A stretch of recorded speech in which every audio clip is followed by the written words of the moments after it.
Assalamualaikum warahmatullahi wabarakatuh. Perkenalkan, saya Neng Asri Mediana, guru biologi di SMA Negeri 1 Pontang, Kabupaten Serang, Provinsi Banten. Pada kesempatan kali ini, saya akan memaparkan atau berbagi pengalaman praktik baik saya mengenai pembelajaran berdiferensiasi. Pada dasarnya, siswa adalah insan yang unik, yang memiliki karakteristik yang berbeda-beda. Oleh karena itu, saya sebagai guru sebaiknya bisa memfasilitasi siswa sesuai dengan kebutuhan mereka, terutama dalam gaya belajar. Untuk memenuhi kebutuhan siswa tersebut, maka saya menerapkan pembelajaran berdiferensiasi pada proses pembelajaran di kelas. Pembelajaran ini adalah suatu cara untuk menyesuaikan pembelajaran kepada kebutuhan siswa dengan tujuan mengoptimalkan masing-masing potensi siswa dalam lingkup yang diberikan. Untuk menerapkan pembelajaran berdiferensiasi di kelas tentu bukanlah hal yang mudah karena memiliki tantangan tersendiri di mana guru harus berpikir bagaimana caranya supaya proses pembelajaran yang akan dilaksanakan dapat memenuhi kebutuhan belajar siswa yang beraneka ragam. Langkah pertama yang saya lakukan dalam penerapan pembelajaran berdiferensiasi yaitu fokus pada tujuan pembelajaran. Tujuan pembelajaran tersebut adalah melalui model pembelajaran discovery learning, siswa dapat mengidentifikasi tingkat keanekaragaman hayati di sekitar dan dapat menyajikan hasil observasinya di depan kelas. Sebelum melaksanakan proses pembelajaran diferensiasi, saya melakukan asesmen diagnostik non-kognitif melalui Google Form yang saya buat dan melalui wawancara bagi siswa yang tidak memiliki smartphone. Asesmen ini bertujuan untuk mengetahui kesiapan belajar siswa, minat siswa, dan gaya belajar siswa. Dari hasil asesmen tersebut, saya memperoleh siswa yang memiliki gaya belajar visual, auditori, dan kinestetik. Sedangkan untuk minat siswa, terdapat siswa yang minat di bidang seni musik, menggambar, dan menulis. Berdasarkan hasil asesmen diagnostik non-kognitif yang sudah dilakukan, saya membagi siswa menjadi 5 kelompok, yang nantinya setiap kelompok akan menyusun produk pembelajaran sesuai dengan minat mereka. Setelah memetakan siswa berdasarkan kebutuhan belajarnya, saya merancang rencana pelaksanaan pembelajaran dan memilih model pembelajaran discovery learning yang dikombinasikan dengan pendekatan saintifik pada proses pembelajaran materi keanekaragaman hayati.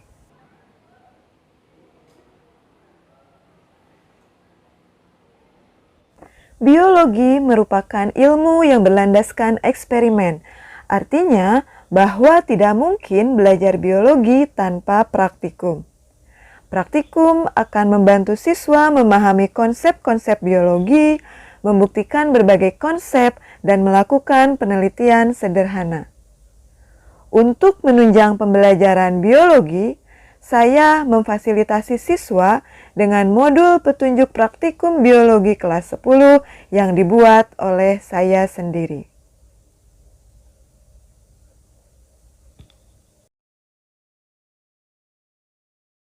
Dalam kegiatan inti pembelajaran, saya melakukan langkah-langkah yang sesuai dengan sintaks model pembelajaran discovery learning.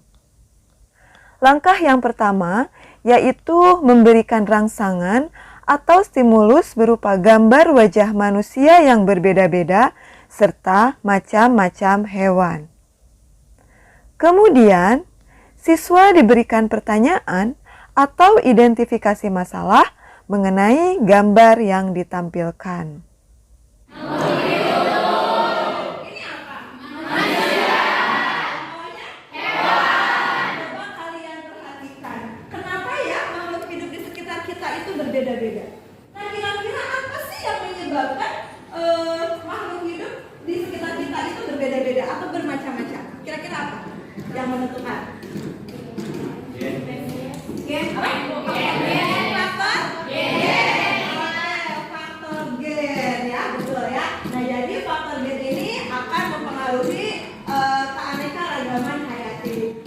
Upaya yang saya lakukan dalam memenuhi kebutuhan belajar siswa yang memiliki gaya belajar yang beragam, saya menayangkan video pembelajaran tentang macam-macam keanekaragaman hayati.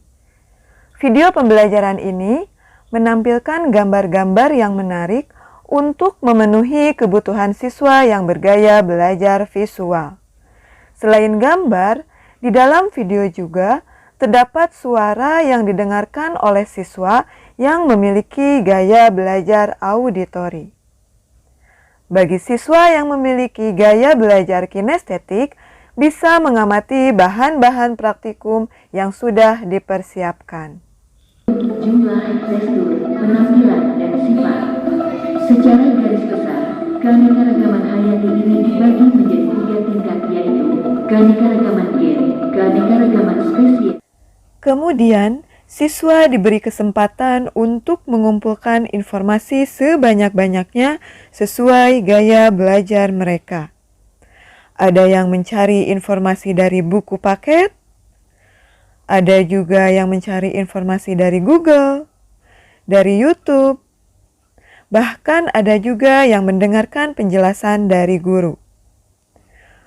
Bagi siswa yang memiliki gaya belajar kinestetik, bisa langsung menggali informasi melalui pengamatan atau observasi.